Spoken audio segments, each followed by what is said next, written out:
Bonjour et bienvenue au repas annuel de l'association Massar qui a été créée en 2005 par Madame Asma El Assad, femme du président Bachar El Assad. Je lui cède la parole sous vos applaudissements. Bonjour à tous. Je suis très fière et heureuse de fêter cet anniversaire en votre présence. Cette association occupe une place importante dans ma vie.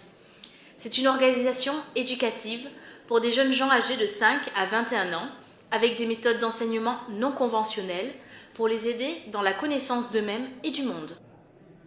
Mon mari est une source d'inspiration. Il me soutient et m'apporte le socle sur lequel je m'appuie. Passez une bonne soirée.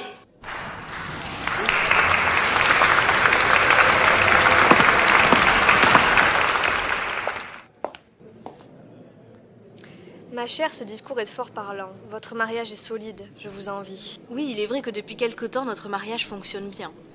Je suis comblée. Bachar est un homme facile à vivre. Il m'accompagne dans mes déplacements et m'offre ce dont j'ai besoin. Tu as de la chance, rien ne le prédestinait à une telle grandeur. Tu viens d'une famille aisée, certes, mais Bachar a su élever votre rang. Enfant, il vivait dans une maison relativement modeste au nord de l'ancienne ville de Damas. Il n'a jamais profité de son rang et est resté simple tout au long de son enfance. Cet homme a un nombre de qualités infinies. Il est sage et pense bien, que demander de plus? Heureusement que tu l'as épousé lui et pas son frère. Tu imagines les gros titres? Je ne préfère pas imaginer. C'était il y a bien longtemps. J'ai choisi celui qui a finalement hérité de la couronne et du prestige. L'élève moyen, l'ophtalmologue de l'hôpital Ed Schulenberg, aujourd'hui président de la République arabe syrienne. Comment occupes-tu ta journée sans lui? Il doit être très occupé. Je dépense à droite à gauche. Vogue, Chanel, Louboutin. Rien ne me résiste. J'ai d'ailleurs trouvé un joli sac à main dans la rue. Faudrait que je te le montre. Intéressant. Mais la situation de ton mari ne doit pas être très confortable. Avec cette guerre civile et toutes ces critiques dont il est la cible, cela ne l'atteint pas? Ce n'est en effet pas facile tous les jours, mais il n'a rien à se reprocher.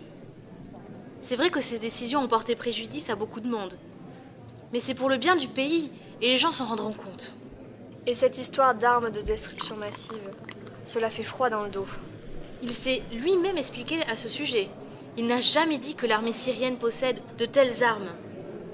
Même si elle en possédait une, est-il possible qu'elle l'utilise dans une zone où elle se trouve elle-même?